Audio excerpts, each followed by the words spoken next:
component, and we want to test how it collaborates with some other component, whether it's a component that we've written or an external component.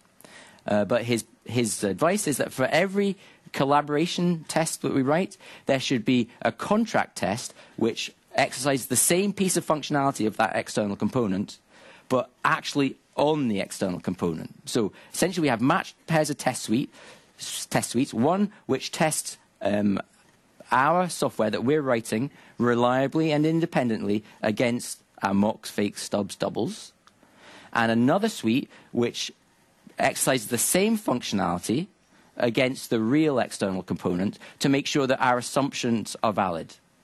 Now, this sounds like a really expensive way of going, and it is, and I'm not going to go through it at the moment, but there are some extra benefits here, okay? So, for instance, I used to, for my sins, I used to work for Rational IBM, and I worked on porting a piece of software called Doors to the Jazz platform.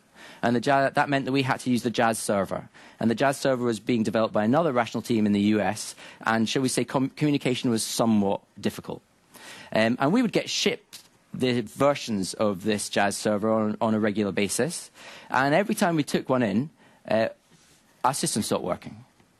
And so what we did in the end was we came up with, we used the advice of JB, we wrote a contract. We wrote a contract test for all of our collaboration tests.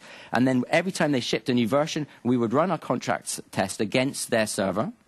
And if anything failed, it would pinpoint exactly the behaviors that they had changed that broke our software. And this is universally applicable. It's not cheap, but it gives you a really warm, fuzzy feeling about knowing that's going to work with our software. We're not going to get strange errors. So I guess the only thing to say here is that there's a little piece of wisdom that comes from the London community from a guy